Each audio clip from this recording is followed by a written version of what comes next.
Use 3 or 2 down. In case you're wondering, I'm just turning all the tests down now because I heard that people think there's a thing with turning them down. So anyway, he's turning all of them down. What? Oh.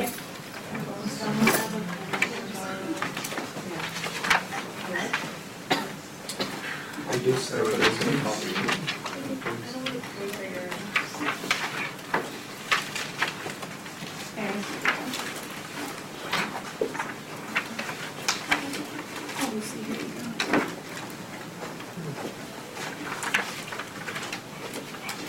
If you guys have a 0.5, there are a few of you that have a 0.5, it rounded up, just in case you're wondering. Any 0.5s rounded up.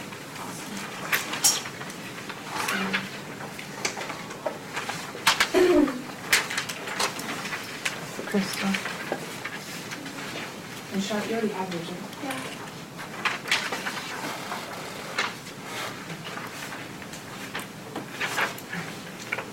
Everybody got it back? Long story short on the test real quick, I think the multiple choice were 6 points each. If anybody sees a -6, I think there were 6 points each. As you guys noticed, there weren't a lot of questions. There couldn't be, they took time. So multiple choice were 6 points each. I think I pretty much gave partial credit on most of them. There were a few that were kind of like right wrong that I might not have given partial credit, and you had to earn the partial credit. I didn't just randomly give you partial credit because you wrote like a number down. But if you did show some sort of, hey, I kind of knew what I was doing, but I got a little lost in the derivative, etc., I did try to give you partial credit because the derivatives get hard. Some of you ran out of time, but the majority of you, what you missed was things that you just didn't have down as solid as you would have liked. So go ahead with the corrections, work on those. They are worth 1/4 points back. Come talk to me, come ask me, come be like, hey, I need to pair up with a tutor. Like, get me a kid. And I'll be like, all right, BC kids who wants to help on optimization. Like, they know it's not optimization, so that's what we're doing now on graph characteristics on increasing, decreasing concavity. Any BC kid could help you out, and quite a few of your classmates could help you out as well. But there were low scores. This was a hard test as far as a lot of derivative mistakes could happen, and that was above and beyond the new things that you had to learn. So these corrections, we need to get them in ASAP because I need to get them graded and get the bonus in your grade so you can see what it looks like once everything's finally up to date. So we're going to have these corrections. Today's Thursday. We're going to have them due soon. Let's go check out the calendar real fast. You guys are starting to grade. You've gotten your test back. Corrections are worth 1/4 points back, but we're trying to get you, or get me, I should say, these corrections ASAP so I can get some points added in. So let's go look at your calendar really, really fast. Remember, we're just trying to get through 3.6, 3.7, and actually not 3.8. I always say that and I don't mean it. We're actually going to chapter 7 for one section at the very end of this semester, 7.7. It's going to seem really weird on the homework sheet, but that's exactly what we're doing. So, guys, today we're working on 3.7. Let's look at our calendar real fast. Tomorrow, I'm hoping to start section 7.7. So we're going to try and bust out this entire section today. The nice thing is, it shows up in word problems, but it's not really a word problem. What we're doing today is more of a tool, kind of like a derivative. Like derivatives, you need to do them in some word problems, but that's not what we're doing today. We're not doing the word problem, we're just kind of doing a tool that we're going to use in word problems. So anyway, 3.7, it's not a lot of words. Some of you you'll enjoy what it's about, so it should be pretty fast. Then we're going to do 7.7 starting on Friday, continuing up through the weekend to Monday. So let's do this. Since Monday we're finishing, let's go ahead, since no homework is due on Monday, let's have corrections due Monday by the end of the day. You can come in today, you can come in tomorrow, you can come in Monday. I'll probably take them till Tuesday, but if you guys don't mind, if you're able to get them done Monday, I can get the bonus points in quicker. Does that make sense? Okay. So I am going to put in the test score the way it is, Chapter 2B with the bonus, this one just the way it is. But if you can get me corrections in by Monday, I promise that will be my top priority, getting those bonus points back to you, okay? And then we're having a quiz on, I think, Tuesday, maybe Wednesday. We can technically play with this just a little bit. Last year, the quiz was actually on Wednesday. I was hoping to get it on Tuesday. We'll just see how things work out. So that's what's going on there. I told you guys I have to ask you about a calendar thing. All right, this has to be really fast, and I just need your honest opinion really quickly. We have to take our mock AP next semester before the AP, okay? Okay. On our syllabus, we have the 21st because before school started, the 21st was a free day except for some scrapbooking, something, something, something that's usually on the day we do the AP that you guys would not be at. But all of a sudden, I realized I never heard back from the office. And I'm like, why did I never hear back? Like, I put this in, they didn't say no, they didn't say yes, they just ignored me. I emailed, and they're like, oh, you weren't top priority. I'm like, cool, thanks. I looked at the calendar, prom's there. Okay, here's the dilemma. This is way too late because APs start the next Monday. I would only have a week to grade it and to give it to you and you to use it to grow from. No, we're not doing this. This, we could do the morning of prom, but most girls would be like, I hate you. Okay, an idea. This, you can't read it, but it says ACT. What do all the juniors want to do spring semester of their junior year? Take the SAT and or ACT. So that's a dilemma because most of sixth period is juniors. And if they don't take it here, I have to give them another AP that they can't collaborate with you guys as far as how it's graded sometime during the week, and it's awful. I do that for if there's a cross-country meet on the day of, I do that for a select few, but to have all the juniors, most of the juniors gone, that would be maybe bad. This is spring break, the end of. I'm not going to get you guys back at the end of spring break. That's just not going to happen. If I go 1 week back, last year we had it on April 1st because it was, I don't know, it was somewhere before spring break. Do it on that Saturday. This is spring break. This is Good Friday. So you can't, I thought, for AP Chem, we couldn't do it on Good Friday because Mr. Halliday said it's Good Friday, so you're not supposed to. Yeah, that's one of our things. But we did it on the Saturday after. Stink. I was hoping Good Friday. This is, to be honest, quite a bit early. So here's the dilemma. We could do it on something at the very beginning of spring break hopefully before everyone leaves, the day before Easter-ish. I don't think even choir is left yet. Baja hasn't left yet, the mission trips. We could try to do it this Saturday. We could try to do it the ACT day, and we'll just figure out in the last juniors how many of you are actually taking the ACT and how many of you are taking the SAT. We could try the ACT or we could try prom. Those are our three options. How many of you guys, if you had to vote for, let's say your top two, how many of your top two? So, very beginning of spring break, ACT day, I'm sure all the seniors will vote for that one, and then prom. Okay, how many of you guys say the very beginning of spring break? Yeah. Okay, just get it out of the way. How many of you guys say ACT day? Yeah, everyone's like, yeah, if you can. And how many of you guys say prom? That's what I figured. Okay. So I was just asking because if you didn't care about prom as far as the morning of, but I know everyone wants to get ready. Okay. Thank you. I'm going to ask my other classes just to weigh in, and we know the juniors, they're not going to vote for the ACT day, but I'll see it. I'll see if I can have them plan ahead and maybe, I don't know, do something else. All right, cool kids, here we go. Let's go ahead and grade. Thank you so much for your input. Mrs. Leon was emailing me this morning being like, when are you doing it? I'm like, oh yeah, by the way, I thought I was doing it, but now I'm not. Okay. So I'll get that to you ASAP as far as the date. Number 8, have you guys already checked it? It's been on the screen for a while. Final answer is x equals 3 root 2 and y equals 36. I think you were finding the two positive numbers. Those are them. Number 46. Didn't we do that one together? Oh, go team. Nice. That was the how you see it one. I forgot that was a homework problem too, but it helped you. 52. We did that together yesterday, but I don't know if we finished it. Okay, we did a lot of it though. We do have our 1/2 base times height. You were supposed to use Pythagorean, solve for y to plug in. So here is their a. This is their primary. This is their main guy with y plugged in.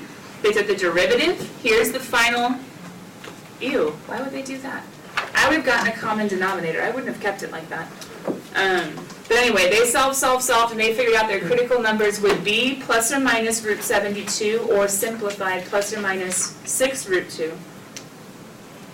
Both of which are inside the domain of, according to the square root, negative 12 to 12. However, somewhere in the beginning, x is a measurement, so we're not going to use the negative value. We're only going to use the positive value. X is a measurement. That's that understood domain greater than 0.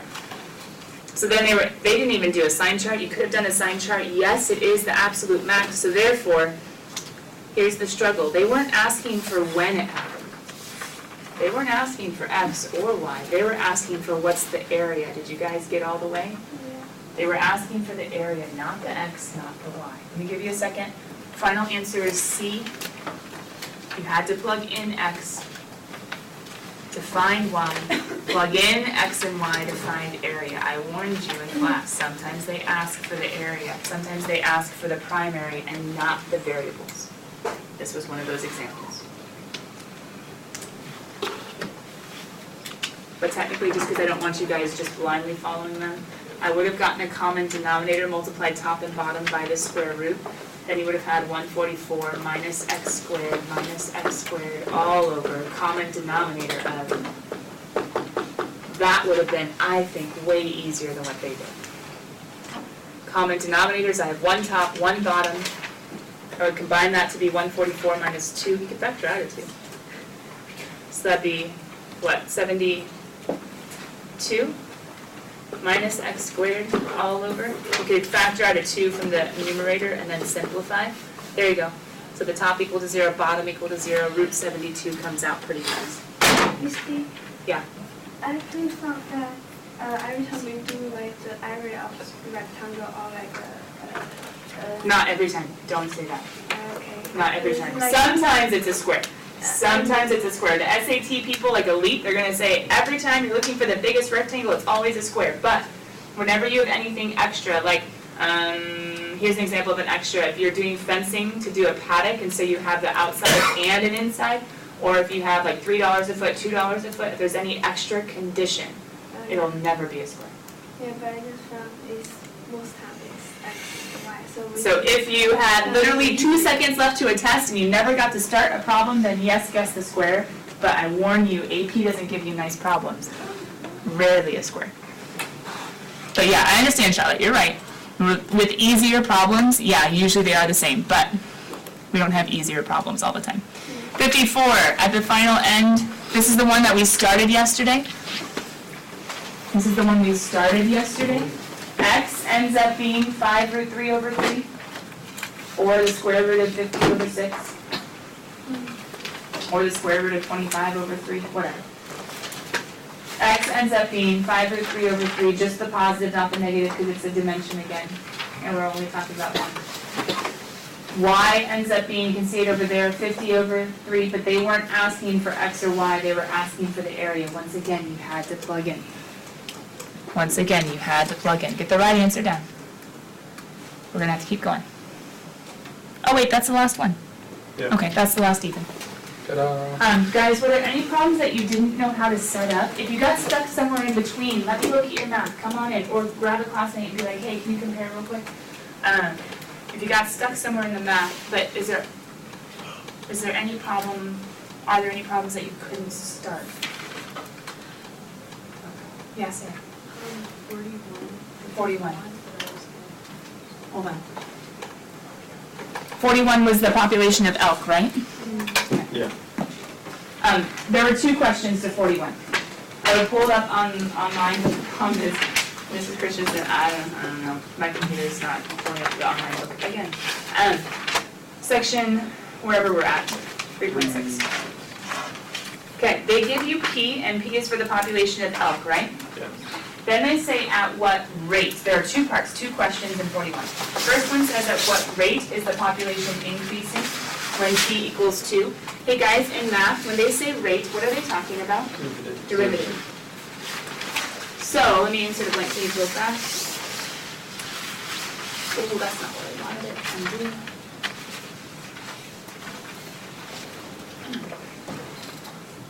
Okay. So when they're asking for the rate, love smart boards and hate them all at the same time.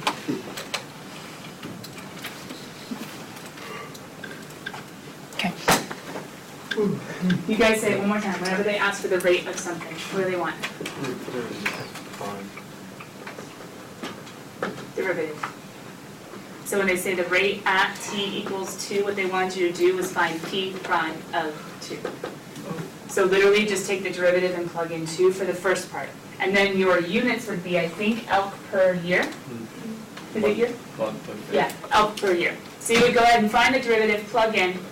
That's where you got the first part. Elk per year, we could kind of call it like letter A, and then we'd be done. Letter B, though, I tried to use number 46 to kind of help on this one yesterday. So let's look at the wording. Letter B says, literally, after how many years, so find T, when the population is increasing, find the time or find the number of years when the population is increasing most rapidly. Why is this a max-min question? Most. But what's it the most of? The most elk? No. The fastest growth. Wait, isn't rate talking about how fast growth is happening? So if it wants most rapidly, it wants the fastest growth, it wants the maximum rate. And so yesterday I had you guys write down in your notes, if you ever need to find the maximum rate of a quantity, what's my primary? Who's my main guy? The derivative. The rate. Who is the derivative? So my main guy is P prime. So when I go to find his max, I need to take his derivative, right? Primary prime, which means I'm actually finding P's second derivative. So the derivative that you found for part A, you had to then derive one more time. Oh, gosh. It was Wolfram Alpha. Just Wolfram Alpha, went and found it. I tried. I seriously tried. It was messy. I think It was messy. I think this is actually a calculator problem. Can you First derivative. I seriously. Hold on, pause. Guys, was there a decimal answer to 41? Yes, sir. Yes. How could you use your graphing calculator to find the maximum of the derivative without using the second derivative? Couldn't you graph the first derivative and find his max? So if you wanted to cheat, you could cheat that way too. And that actually isn't all that invalid. It's pretty valid if you can use your calculator anyway. Couldn't you graph on a multiple choice question and be like, hey, the max of the derivative, and you're showing you understand what's going on. Maybe not doing all the calculus. But yes, you could have also done Wolfram Alpha to find the second derivative and find the critical numbers. But either way, you want to find the max, aka find the second derivative. If you're doing it mathematically, find your critical numbers and then figure out which guy is the max. Or graph P prime and find his highest one. Cool? Cool beans. All right, kiddos, 3.7, we got to get into this as much as possible. The good news is I told you there's not a lot of new math, but it is kind of important. So here we are, 3.7. What did you fill in from your forever card? Equation of tangent line. Point slope. Point slope form. Algebra 1 stuff, right? Y minus y1 equals m times x minus x1. But if they give us a point, didn't we call it A and F of A? Did we call it C and F of C or A and F of A? Ah, stink. Okay, hold on. So if you want, you can change this to A and F of A just to make it look all nice and pretty. A goes in what spot? Yeah, the X, right, XY. So A goes in the X1 spot.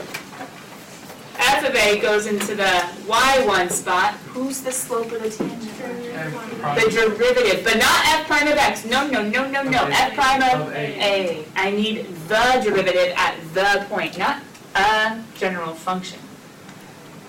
I need a specific one. Okay, so the only math for the first half, well, the title's kind of backwards. For the linear approximation part, all that we need is this guy right here. Woo! Nice, go team. Okay, and here's why, or here's when. First of all, local linear approximation. If you guys want to rearrange your title, technically we're going to talk about linear approximation and then differentials. I don't know if that makes a difference to you, but there you go. You could see keywords, something like use a tangent line to approximate. That's one way you can see directions. Use a tangent line to approximate. You could see something like local linear approximation. Sticking close to the point of tangency. Linear, using a line to approximate. What line? Well, we're in calculus, tangent line. Local linear approximation. You could also use something like,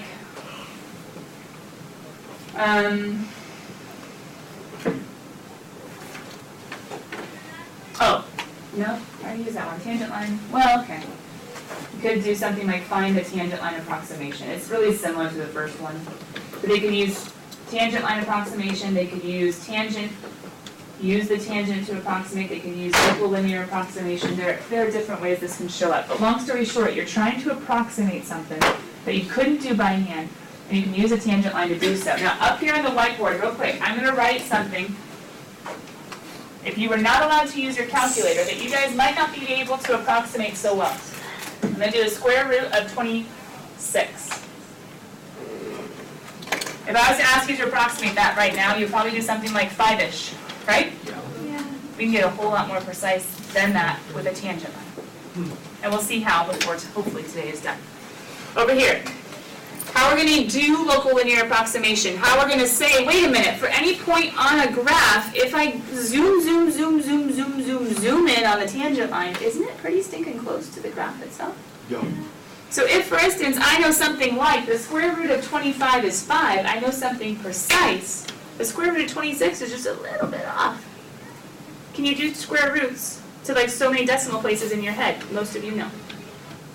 But can I use a tangent line to plug in and maybe do easier math and approximate? Yes. Plugging into the parabola or plugging into the function, whoever he is, might be hard, but plugging into a line might be easier. The math might get easier if we can use a line instead. So here's the idea. Make an equation of a tangent line at a point that you know what this guy is, precisely. And then you take that tangent line with everything plugged in except, who are the two variables remaining if you plug everything in? Y. You're missing a y and you're missing an x. So they're like, cool, you knew what was going on at one x, go ahead and plug in the other x that's nearby and see what y is approximate. So you can say y of, we'll just say y of b will approximately equal f of a plus f prime of a times b minus a. You plug in whatever x you're trying to get to. So you use the one you know precisely, like when you have a 25 under there, I know the answer is 5. You use something you know exactly, and then you say, but now I want to know 26. So you'll plug 26 into the other x spot and say, okay, so what is that approximately? And we'll see how close we get. So if I was to go ahead and give you this example, which is really similar to that one. This example. Find the local linear approximation. That's the quotation mark we just wrote down a second ago. Okay, hold on, this is going to be cool. We're going to be able to do square roots to so many decimals of accuracy with the tangent line. Find a local linear approximation using, now hold on, using, I'm going to put that in parentheses, using the function is the square root of x and knowing or starting at 1. Okay, and they're not yet telling us to actually use this yet to approximate. They're just saying find a local linear approximation, which sounds really weird. You're like, wait, I'm supposed to approximate? Not yet. They're just saying find a tangent line. Find what you would use to approximate. So, tangent line, y minus f of, who's my x value they're telling me to use? Good, so this is going to be my a. They're saying use that to make your tangent line. Okay, fine, I'll use that to make my tangent line. Equals f prime of 1 times x minus 1. Now, who do I need that I don't have yet? So I'm going to go ahead off to the side. F prime is equal to, what's the derivative of x to the 1/2? 1 over 2 2 to the 2 times the square root. Good, or 1/2 x to the negative 1/2 rewritten. Now I can go ahead and plug in and say, okay. So, who's f of 1? We'll plug it in. Do I know the square root of 1? 1. Booyah! Y minus 1. I know that exactly. That's the point. That's why he's my tangent point. Equals f prime of 1. Come over here to the f prime, plug in 1. 1 over 2 times root 1 is just 1/2 x minus 1. Okay, that's my tangent line. We can get y by itself, whatever. That's my tangent line at 1. Give me a sec. Letter B says, all right, cool. So if you know the line that's going to or going off of the square root of x at 1, how close is 1.1? Pretty close. I haven't gone too far. I'm pretty local still. So it says use the tangent line. They're not saying the words, but they're saying use the local linear approximation, aka use the tangent line, to approximate the following. Well, you're approximating at x equals 1.1, but what you're actually approximating is you're approximating, if you're plugging in x, the square root of 1.1. So you're approximating at x equals 1.1, but what you're actually approximating is the square root of 1.1. So if I go ahead and say, hey, y of 1.1, which approximates, sorry, let me rewrite that, erase. The square root of 1.1 will be approximated by y of 1.1, which is going to equal, I'm getting y by itself, so what's happening to this minus 1? Add it to the other side. I'm plugging 1.1 into my function.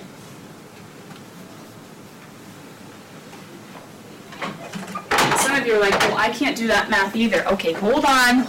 What's 1.1 minus 1? 0.1, right? Isn't 0.1 the same thing as 1/10? So couldn't I say 1 plus 1/2? Well, that's 0.5 times 1/10, 0.1. I have the square root of 1.1 being approximately. Compare the actual value from your calculator. Let's see how close we got. We got the square root of 1.1 is approximately 1.05. Someone's plugging and chugging it. What's the actual value of square root of 1.1? 1.048. So, yeah, you're good. Why is it a little bit off? Well, tangent lines skim. So as you zoom in, they're really close, like the picture that we had of our parabola. As we zoom in, it's really close, but it is going to be just a little bit off. And what's the picture actually going to look like? If we were going to go ahead and graph a square root function, we'll make one like here. That'd be like 0.5, 1, 2, 3, 4, 5. Oops, no, too many. What did you want to think? Okay, we'll just keep it. And we have a square root function, and it goes up to 1. Here's what the picture is. We went to 1, 1. We made a tangent line there, right? Then we went to 1.1. And we went to the tangent line instead of going to the function, but my question is, how close is that? Pretty close. We plugged into the blue instead of the red, but they were pretty close. And how close specifically? It was, what's the error? 0.002 approximately. So 2 thousandths. Not bad, right? So let's go and take the problem that I showed you on the board. Ready? What if I wanted you to use a tangent line to approximate the square root of 26? Now, that's going to be one whole value away from something that I know. So there might be some more error, but let's see how close we can get.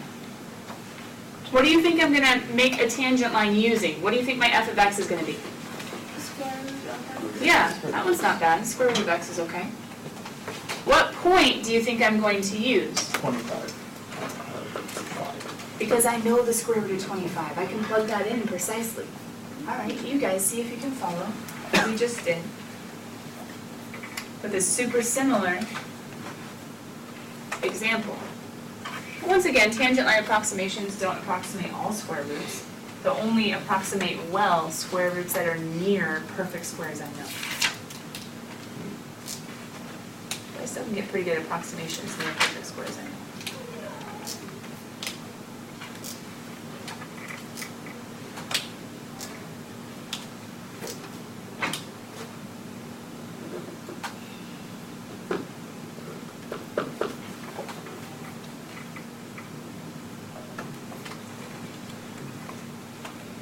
Anybody got anything plugged in yet? What was your Y1? 5. Good. Plug it in, fine! Well, What's your X1?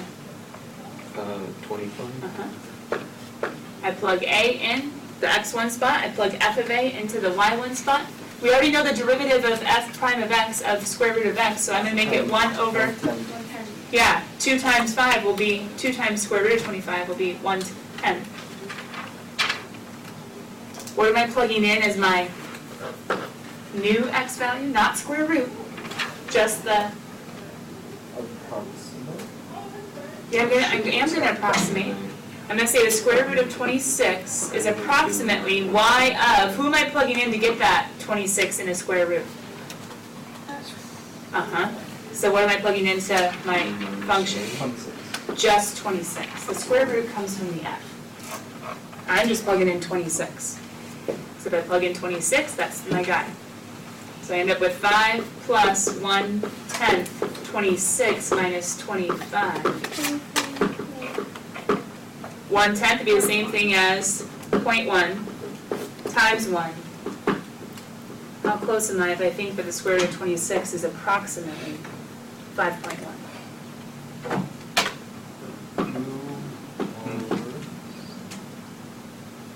I'm a little bit off. You're But what is not that far off.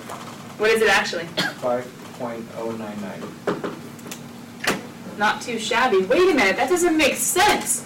This, I was only 0.1 off of 1, and I had an error of 0.002. This one, I'm a whole 1 off. Because you get like kind of diminishing returns and so. What happens to your square root function? Yeah. It levels off, so the Yeah. tangent line's going to get closer and closer and closer for longer and longer and longer intervals. Anyway, kind of cool, kind of crazy. If I needed to approximate a square root, and it was close to a perfect square with a tangent line, you can do pretty sneaking good. A square root or a cubed root or a fourth root or even maybe something like an ln or an e to the if you knew something let's exact. not take it. So maybe that's something where in the olden days before there were calculators, they were able to do different approximations with something called a slide rule. Whoa, fancy. They were able to find logs and exponentials and trigonometric and radical values with this little guy right here, which is quite complicated. Talk to Jason Johnson, but it actually didn't use this idea, but it did use calculus and something called Taylor series. But you wouldn't want to until it's a huge time. It's kind of cool to be able to do though. Elijah Kim, I don't know if you guys know him. He still comes around. Kim. He would have a slide rule out and he'd try to use it instead of his calculator on his calculus stuff. It was What a baller. Okay, we're not going to totally finish 3-7, but oh man, we're close, guys. And in homework, you can do basically everything. Well, let me show you something. You know how we solve for the derivative and we call it dy dx? If they were to ever ask us for the differential just dy, guess how easy it is? Multiply by dx. No, wait. Find the derivative and then say, oh hey, times dx. Yeah. We can split up dy and dx. Now, it might seem kind of weird to you right now, but there are some purposes as to when it will be helpful. Use some. And I will try to show you illustrations and all that tomorrow so you can figure out who dy really is, but for right now, let's just see if I can show you how to do some math with it, okay? So we'll get back to that picture in just a second, not just a second, tomorrow. But let's say right here near the beginning of homework, there is something where you're supposed to do math with dy. Now hold on, I'm not going to get a dy until I take a what? Derivative. Okay. So if we were to take the derivative, which we already talked about is 1 over 2 root x, that's dy dx. How would I get dy alone? Yeah, I just have to say dy is equal to 1 over 2 root x dx. True. Find dy. Check. Find delta y. Wait a minute. Hold on. I'm supposed to plug in stuff. Okay, maybe not check because I have to actually plug in. What am I supposed to be plugging in? They tell me x is equal to 4 and dx, which is delta x, is equal to 3. Okay, so dy is equal to 1 over 2 root 4 times 3, which would be the same thing as 1/4 times 3, 3/4. So dy is 3/4. I found the derivative, I moved dx, and I plugged in stuff. But hold on, who else are they asking me to find? Delta Y. Delta y. Well, wait a minute, delta y, that's something that we've been talking about since algebra, isn't it? Isn't delta y just the change in y? Wouldn't that just be f of x plus delta x minus f of, oh, we've done him before. The definition of the derivative. Delta y is equal to f of x plus delta x minus f of x. So if I needed to solve for delta y, I would just plug in and say, okay, hold on. X is 4, delta x is 3, that'd be 7, which would be the same thing as root 7 minus root 4, root 7 minus 2.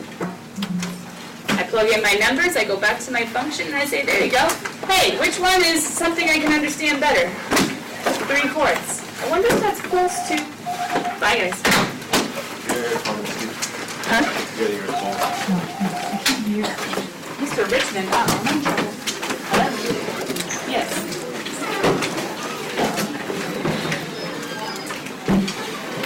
Yes, I have lots of paint in my room. From juniors and seniors, I'm keeping it safe.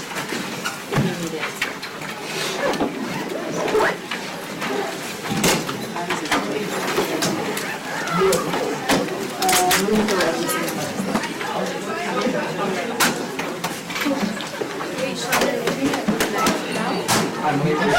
I'm so sorry, Dave. Soften door just a little bit. Oh yeah.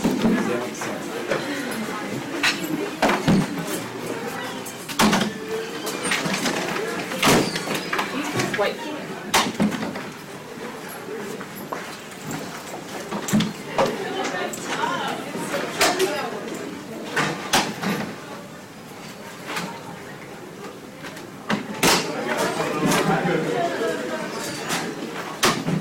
Hey, Jay, look at my knee. I got hit by a soccer ball really hard by your teammate.